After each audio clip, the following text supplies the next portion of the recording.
बिल्कुल सही वीडियो पे क्लिक किया है आपने। शायद पूरे यूट्यूब पे ही आपको ऐसा कोई वीडियो मिले जिसमें आपको हर चैप्टर की हर एक्सरसाइज से मोस्ट इम्पॉर्टेंट क्वेश्चन कराए जाएं। तो बच्चों, समय आ गया है एकदम मोस्ट इम्पॉर्टेंट चीज़ें पढ़ने का, क्योंकि आप लोग भी जानते हैं अब अक्टूबर आने वाला है। तो अक्टूबर, नवंबर, दिसंबर, जनवरी, तो यही 4 महीने आपके लिए तैयारी के लिए बचे हुए हैं। इसमें आप जो है जितना इम्पोर्टेंट चीज़ों को पढ़ सकते हैं ज़्यादा से ज़्यादा, क्योंकि वही सारी चीज़ें आपके एग्ज़ाम में नहीं आने वाली हैं, इम्पॉर्टेंट चीज़ें ही आती हैं। तो आज के वीडियो में हम लोग एक्सरसाइज 7.2 के जो मोस्ट इम्पॉर्टेंट क्वेश्चन हैं उनको करेंगे और उनको एकदम टाइप वाइज बता के करेंगे। आपको इस वीडियो को देखने के बाद इस एक्सरसाइज का एक भी सवाल जो है छूटेगा नहीं आपसे, ये वादा है हमारा आपसे। और कोई भी फार्मूला भी आपको याद करने की ज़रूरत नहीं है, आपको सारे फार्मूले क्लास में ही याद हो जाएंगे, बस एक बार आपको घर पे और देख लेना है। तो शुरुआत करते हैं इस शानदार सेशन की। मैं हूं मुकेश यादव और आप आ चुके हैं मैथ सुपरविजन पे। शुरुआत करते हैं एक्सरसाइज 7.2 के क्वेश्चन नंबर 1 से। आप लोग देखिए, ये है आपकी एक्सरसाइज 7.2 और क्वेश्चन नंबर 1, 2, 3 इस तरीके से है। तो अभी हम क्या करेंगे, सबसे पहले बेसिक क्वेश्चन करेंगे। तो आपको समाकलन में पहला जो है टाइप वो f(x) अपान f(x) टाइप का पढ़ाएंगे। इसमें हम क्या करेंगे, प्रतिस्थापन द्वारा समाकलन करेंगे। देखो बच्चों, इस क्वेश्चन को करते हैं, बात समझ में आएगी। एकदम कुछ नहीं करना है, आप वीडियो के एंड तक बने रहिए, आपको सब कुछ समझ में आएगा, सब क्लियर हो जाएगा। देखो, अगर केवल ऐसे ही होता हमारा केवल क्वेश्चन कि x का समाकलन करिए, तो हम आप लोगों को बता चुके हैं कि x की पावर n dx का समाकलन क्या होता है। पावर में एक जोड़ दो, यहाँ कितनी है, एक, तो एक और एक 2, जितनी ऊपर पावर बनी उतनी नीचे एक कांस्टेंट ऑफ इंटीग्रेशन बता चुके हैं। अगर कहीं होता साइन x का इंटीग्रेशन करो तो हम लोग आसानी से कर देते। साइन x का इंटीग्रेशन कितना होता है, माइनस कॉस x प्लस एक कांस्टेंट ऑफ इंटीग्रेशन c। लेकिन यहाँ पे हमारा क्या है, जब इस तरीके का दिखे, अंश और हर में दिखे, तो आपको पहला देखो ये देखना है कि f(x) अपान f(x) टाइप का तो नहीं लिखा है, मतलब ऊपर जो फलन लिखा है उसका अवकलन तो नीचे नहीं लिखा है। या दूसरा टाइप क्या बन सकता है, नीचे वाले फलन का ऊपर अवकलन तो नहीं लिखा, मतलब f(x) और उसके ऊपर का अवकलन। या तीसरा टाइप बन सकता है कि फलन और उसके साथ ही उसका अवकलन क्या लिखा हो, मल्टीप्लाई में लिखा हो। यहाँ पे बच्चों देखिए, ये नीचे वाला जो लिखा है 1 + x², इसका अवकलन देखो क्या ऊपर नहीं लिखा है, तो हमारा सेकेंड टाइप हो गया। अरे मास्टर साहब, ये देखिए 1 + x², इसका अवकलन क्या होगा, 1 का 0 और x² का 2x, तो 0 + 2x 2x। तो देखो 1 + x² का अवकलन कितना लिखा है, dx लिखा। अगर हम भाई इसको थोड़ी देर के लिए f(x) कह दें, इसको क्या कह दें, f(x), तो इसका अवकलन किया, यही तो f(x) है। तो हमारा ये सवाल कैसा बन गया, f(x) और उसका अवकलन ऊपर लिखा है। तो कितना आसानी से हमने पहचान लिया, इसको बड़ी आसानी से निपटा देंगे। देखो कैसे करेंगे, सबसे पहले सवाल लिखेंगे 2x अपान 1 + x², इसको बोलते हैं प्रतिस्थापन द्वारा समाकलन, इंटीग्रेशन बाय सब्स्टिट्यूशन। क्या करेंगे, पुट कर देंगे बच्चों यहाँ पे 1 + x² को t, याद रखना है 1 + x² को t, बार बार याद रखना है इसको, ऐसे ही करेंगे ऐसे सवालों को। अब क्या करेंगे, अवकलन कर देंगे, तो 1 का अवकलन 0 होगा, x के रिस्पेक्ट में कर रहे हैं, x² का अवकलन कितना हो जाएगा, 2x हो जाएगा, और t का कितना हो जाएगा, dt अपान dx हो जाएगा, t का dt अपान dx। तो हमको देखो चाहिए क्या, 2x dx, तो dx अपान में है, मल्टीप्लाई में लिए जाओ, तो यहाँ हो जाएगा 2x dx = dt। आप एकदम चिंता मत करिए, आज की इस एक्सरसाइज से जितने मोस्ट इंपॉर्टेंट क्वेश्चन हैं जो आपके एग्जाम में बने हैं सारे कराने वाले हैं। आप एकदम वीडियो के एंड तक बने रहिए, हमें पता है कौन सा क्वेश्चन मोस्ट इंपॉर्टेंट है, कौन सा एग्जाम में आता है आपके, ठीक है। तो इतना जब हो गया तो यहाँ से बच्चों हो गया कितना, 2x dx की वैल्यू कितनी हो गई, देखो 2x dx हमारा कितना हो गया dt, और 1 + x² को क्या पुट किया था, t। और अब देखो, अभी तुम लोगों को एक फार्मूला पढ़ाया था कि dx अपान x, सॉरी इस तरीके से ना लिख के ऐसे लिखते हैं, 1 अपान x का इंटीग्रेशन बच्चों क्या होता है, dx, या dx अपान x को, तो 1 अपान x का इंटीग्रेशन कितना होता है, log x, सिखाया है कि नहीं।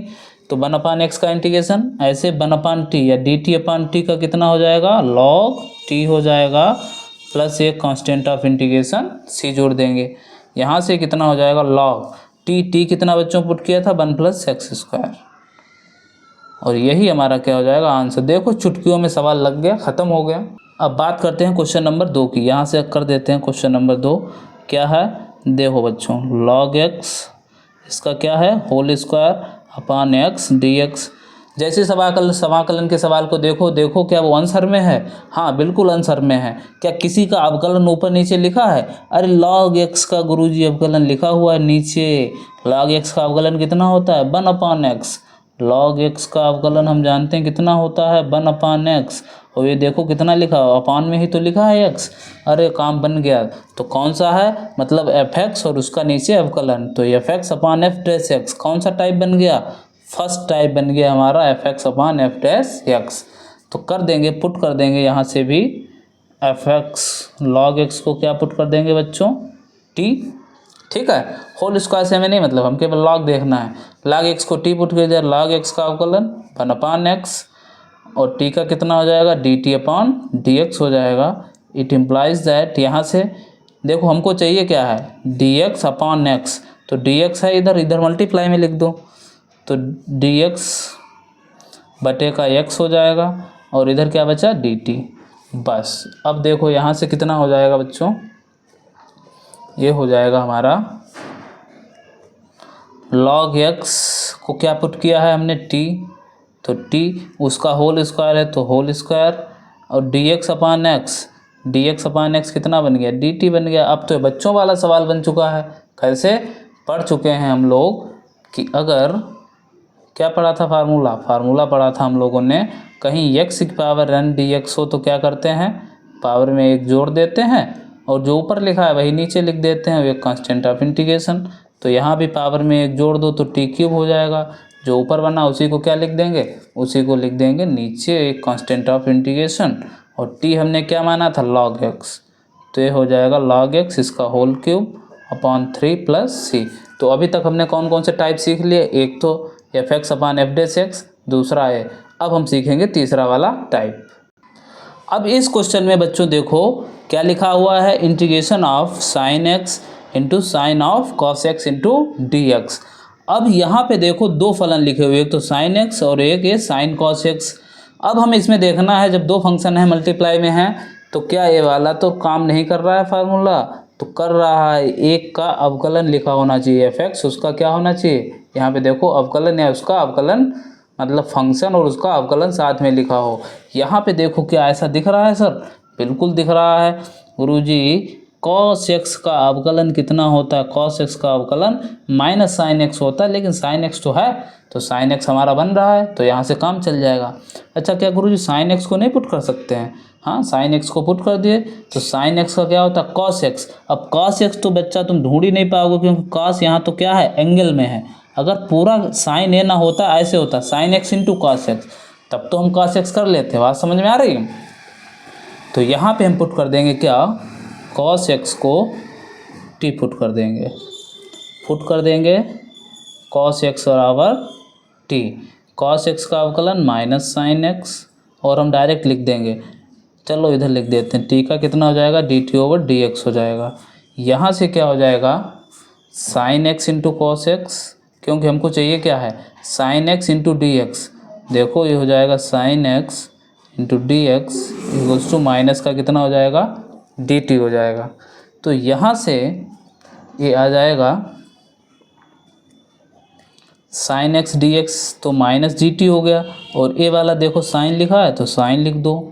कॉस x को क्या पुट किया था तो t पुट किया था, और साइन x डी एक्स कितना हो गया माइनस का dt हो गया। ठीक है अब यहाँ से माइनस साइन टी हो गया और ये हो गया डी टी, माइनस था वो बाहर ले लिया। और साइन टी का इंटीग्रेशन बच्चा जानता है, साइन टी का इंटीग्रेशन कितना है साइन ऑफ फ्री, साइन का इंटीग्रेशन क्या होता है कॉस माइनस के साथ, तो माइनस का कॉस टी ठीक है प्लस एक कांस्टेंट ऑफ इंटीग्रेशन। याद रखना है साइन एक्स का इंटीग्रेशन माइनस कॉस एक्स होता है, तो यहाँ टी था तो टी लिख दिया। अब यहाँ से क्या हो जाएगा बच्चों माइनस माइनस प्लस हो जाएगा कॉस, और टी हमने उसको पुट किया था कॉस एक्स को, तो यहाँ हम लिख देंगे कॉस और टी की जगह क्या लिख देंगे कॉस ऑफ एक्स प्लस सी। यही हमारा क्या हो जाएगा आंसर हो जाएगा।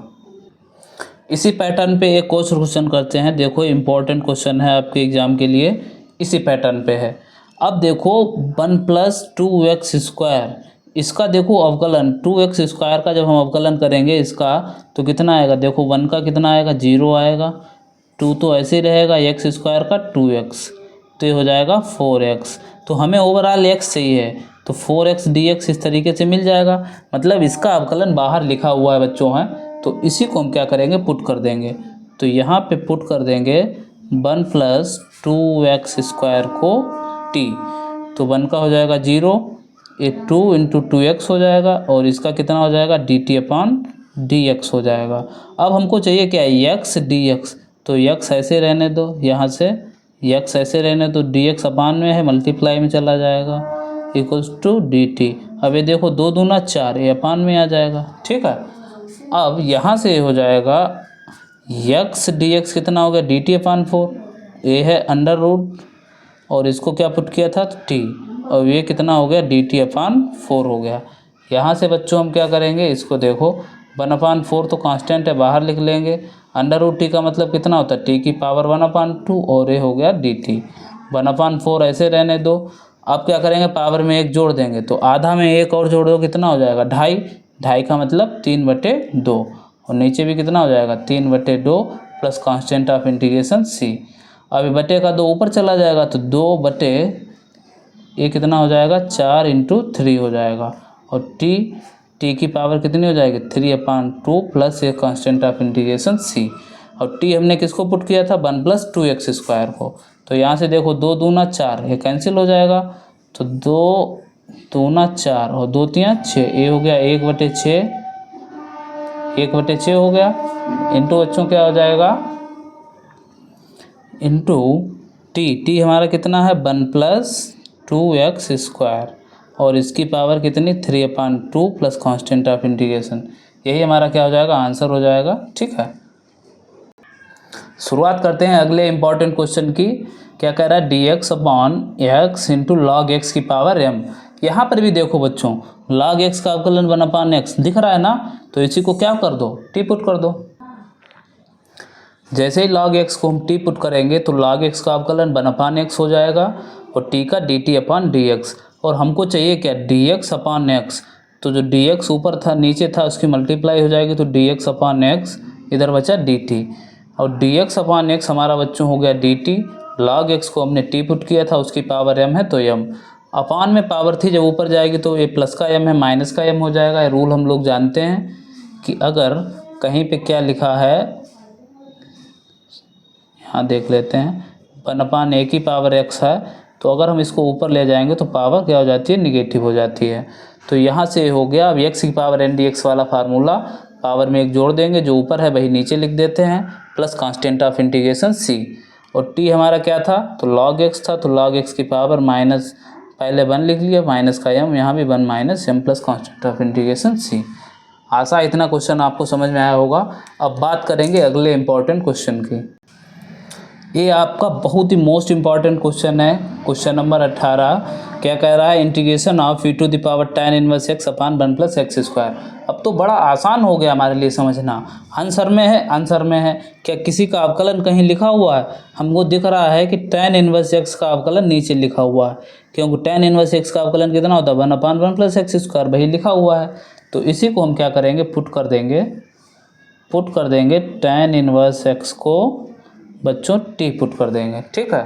जैसे tan 1x को t पुट करेंगे तो tan 1x का अवकलन 1/1 + x², और x को यहीं पे लिख देते हैं dx, dt को लिखेंगे dt/dx, तो पहले लिख दिया इधर, और इधर हो गया dt।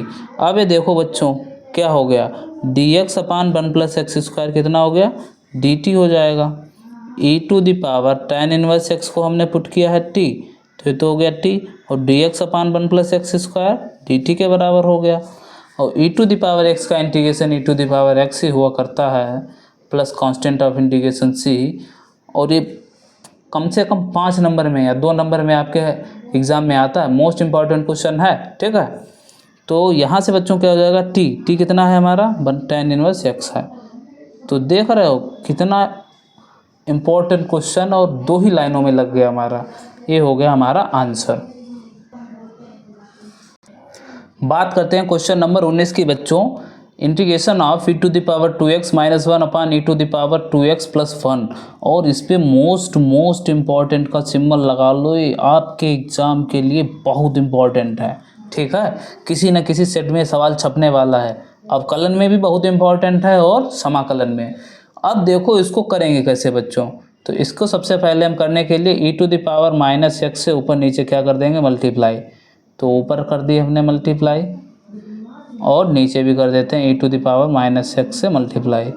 तो यहाँ हो जाएगा e⁻2x + 1 और ये हो गया dx। अब देखो तो यहाँ से क्या हो जाएगा, देखो e⁻x से e⁻x कैंसिल। अभी भी हमारा क्वेश्चन लिखा हुआ था तो कोई भी सवाल पे हमारा फ़र्क नहीं पड़ा है। अब e⁻x के अंदर मल्टीप्लाई करेंगे तो e⁻−x इंटू e⁻2x माइनस 1 से मल्टीप्लाई होगी e⁻−x की तो e⁻−x, ऐसे नीचे मल्टीप्लाई कर लिया, यहाँ ये हो गया। अब ये देखो आधार समान है बच्चों, यहाँ e⁻x इंटू e⁻2x, ये माइनस के साथ है प्लस के साथ, तो आधार समान होने पे क्या होती है, पावर ऐड हो जाती है। तो यहाँ पे हो जाएगा और 2x में से x जाएगा तो e⁻x, तो इन दोनों के मल्टीप्लाई से e⁻x ऐसे नीचे आ गया और e⁻−x। अब देखो इसको पुट करने पे a वाला हमारा आ जाएगा, तो इसका अवकलन ऊपर लिखा हुआ है तो इसी को हमने t के बराबर पुट कर दिया। e⁻x का अवकलन e⁻x होता है, ध्यान रखना यहाँ अवकलन करते हैं। e⁻x का e⁻x प्लस e⁻−x का भी e⁻−x, जिसे x कह रहे हो वो तो -x है तो -x का -1 और t का dt/dx। तो यहाँ से e⁻x plus into minus minus e⁻−x और dx बराबर कितना हो गया, dt के बराबर हो गया। तो a हमारा यहाँ पे कितना हो जाएगा, e⁻−x और dx कितना हो जाएगा, dt के बराबर। और इसको क्या पुट किया है, t, और dt/t बार बार चिल्ला के बताए कितना होता है, log t होता है plus constant of integration c। और log t कितना हमने बच्चों पुट किया था, तो t हमने पुट किया था e⁻x plus e⁻−x plus constant of integration c। यही हमारा क्या हो गया, आंसर हो गया। आशा है आपको वीडियो समझ में आ रहा होगा, पसंद आ रहा होगा। सेशन को लाइक और शेयर करें, अगर चैनल पर नए हैं तो अपने दोस्तों के साथ शेयर भी करें। और इसी की तरह क्वेश्चन नंबर 20 है और ये भी मोस्ट इम्पॉर्टेंट क्वेश्चन है आपके एग्जाम के लिए। इसमें देखो इसका अवकलन यही लिखा हुआ है, जब इसको हम टी पुट करेंगे तो ये आपके लिए होमवर्क है, थोड़ा सा बता दे रहे हैं। इसको जब हम टी पुट करेंगे तो e⁻x का e⁻x और जिसे x कह रहे वो तो 2x है तो 2x का 2 प्लस e⁻x का e⁻x, जिसे x कह रहे वो -2x है -2x का 2 और -2 हो जाएगा। और हम इसको t के बराबर पुट करेंगे तो t का कितना हो जाएगा, dt/dx। अब देखो बच्चों दो यहाँ भी है, दो यहाँ भी, दो कॉमन ले लेंगे तो e⁻2x और प्लस गुणा माइनस माइनस e⁻−2x और दो तो हमने ले लिया कॉमन, अपान का dx इधर आ जाएगा, ये हो जाएगा dt। अब हमको चाहिए क्या, e⁻2x और -2x ये हो गया, dx ये हो गया, तो बट्टे दो मल्टीप्लाई में अपान में चला जाएगा, dt/2 बन जाएगा और कर लेंगे, आपके लिए होमवर्क है। अब बात करते हैं क्वेश्चन नंबर 26 की बच्चों। देखो ये इंपॉर्टेंट क्वेश्चन है आपके एग्जाम के लिए। यहाँ देखो √x का अवकलन लिखा हुआ है 1/2 √x, बता चुके हैं, तो नीचे लिखा हुआ है बस यही पुट कर देंगे। तो यहाँ पे पुट कर देंगे √x को t। √x का अवकलन कितना होता है, 1/2 √x होता है और dx का ये dt हो जाएगा, x का dx और t का dt/dx लिखेंगे, वो एक बार में ही लिख दिया। बात समझ में आ रही है, यहाँ पे dx लिखा होगा वो अगली बार में क्या आ जाएगा, मल्टीप्लाई में जाएगा। और dx/√x चाहिए हमको बच्चों, तो यहाँ से dx/√x, तो अपान का 2 इधर मल्टीप्लाई में चला जाएगा, 2 dt हो जाएगा। ठीक है, तो यहाँ से हो जाएगा इंटीग्रेशन ऑफ cos √x को हमने t पुट किया और dx/√x 2 dt, तो 2 dt ये हो गया। अब दो हमारा मल्टीप्लाई में है, आगे लिए आओ, तो 2 cos t और dt। cos t का इंटीग्रेशन हम जानते हैं sin t होता है, तो sin t हो गया प्लस एक constant of integration. cos t का कितना होता है, sin t होता है, एक कांस्टेंट ऑफ इंटीग्रेशन। 2 sin को क्या, t को क्या माना था, √x plus constant of integration c। यही हमारा आंसर हो गया। बात करते हैं बच्चों क्वेश्चन नंबर 29 की। मोस्ट इंपॉर्टेंट क्वेश्चन है integration of cot x into log sin x dx। तो यहाँ पे log sin x को t पुट कर देंगे log x का अवकलन कितना होता है, सबसे पहले log का करेंगे तो log x का अवकलन 1/x, जिसे x कह रहे हो वो तो sin x है, तो sin x का अवकलन cos x हो गया, t का dt/dx। cos बटे sin cot होता है और अपॉन का dx से मल्टीप्लाई में चला गया और dt हो गया। cot x dx हमको चाहिए था, वो काय के बराबर हो गया, dt के बराबर। log sin x को t पुट किया था, अब t का इंटीग्रेशन t²/2 और ये 1/2 तो ऐसे रहा, t किसको पुट किया था तो log sin x को, तो log sin x और इसका क्या था होल स्क्वायर, तो होल स्क्वायर प्लस c। ठीक है। क्वेश्चन नंबर 36 ये भी इम्पॉर्टेंट है आपके लिए। क्या कह रहा है, x+1 into x plus log x का होल स्क्वायर अपॉन x। अब देखो हम लोगों ने बहुत जगह देखा है जहाँ जहाँ log आता है, तो मोस्टली क्या होता है जब भी log आता है तो log वाला टर्म ही क्या पुट किया जाता है, t के बराबर पुट किया जाता है। जैसे यहाँ log sin x को, यहाँ x प्लस log x को हम क्या पुट कर देंगे, t पुट कर देंगे। ठीक है, तो जैसे इसको t पुट करेंगे तो x का 1 log x का 1/x और t का dt/dx हो जाएगा। एलसीएम लेंगे तो x इंटू 1 तो x प्लस 1/x हो गया और अपान का dx मल्टीप्लाई में चला गया dt, x प्लस 1 dx और अपान x plus 1/x into dx, ये हमारा बन रहा है काय के बराबर हो गया, dt के बराबर। इसको काय के बराबर पुट किया था t, इसका स्क्वायर था तो इसका स्क्वायर लगा दिया, ये t³ हो गया 1/3 x प्लस log x का whole cube plus constant of integration c हो गया। तो ये आपके थे most important question. Question number 37 और रह गया है बच्चों आपका ये भी जो है आपका, ये भी आपका इम्पॉर्टेंट क्वेश्चन है, x³ sine of tan inverse x⁴/1 plus x�8। चलो इसको करा देते हैं। देखो 37 कैसे करेंगे आप लोग, सोल्यूशन एक बार में देख लीजिए। ये है क्वेश्चन आपका 37, x³ अपॉन साइन x। अब देखो यहाँ tan इनवर्स x⁴ इसको क्या पुट कर दो, t पुट कर दो, तो tan इनवर्स x का कितना अवकलन होता है हम लोग जानते हैं 1/1 प्लस x²। अब ये देखो जैसे हम पुट करेंगे यहाँ पे tan इनवर्स x को x⁴ को t पुट करेंगे, तो बच्चों देखो अच्छा करा ही देते हैं यार। तो tan इनवर्स x को जैसे ही हम t पुट करेंगे बच्चों यहाँ पे, तो tan इनवर्स x का कितना होता है अवकलन 1/1 प्लस x², x⁴ का क्या कर देंगे होल स्क्वायर, जो भी x है उसका होल स्क्वायर। अब जिसे x कह रहे हो वो तो x⁴ है, तो उसका अवकलन 4x³ हो जाएगा, t का कितना हो जाएगा dt/dx हो जाएगा। ठीक है, तो यहाँ पे बच्चों क्या था, ये जो हमारा क्वेश्चन था यहाँ पे आप लोग देखिए, यहाँ पे तो यहाँ पे जो है ये क्या हो जाएगा 4x³ 1 प्लस x⁴ आ जाएगा। क्यों आ जाएगा, x⁴ कितना हो जाएगा, x⁴ इंटू 2 तो हो जाएगा x⁴ और 4x³, तो 4x³ 1 plus x⁴ into dx, तो वही यहाँ पे लिखा tt के बराबर आ जाएगा। और यही हमको चाहिए था, x³ dx अपान 4 मल्टीप्लाई में dt/4 हो गया। अब ये देखो x³ dx और ये अपान इतना, ये कितना बन गया dt/4 और साइन इसको t पुट किया था, और साइन t का इंटीग्रेशन बच्चों कितना होता है, तो साइन t का इंटीग्रेशन होता है cos x माइनस के साथ 1/4 और इसको t पुट कर दिया, आंसर हो गया। ठीक है, तो मिलते हैं किसी नेक्स्ट वीडियो में, तब तक के लिए जय हिंद, नमस्कार, पढ़ते रहिए, खुश रहिए, थैंक यू।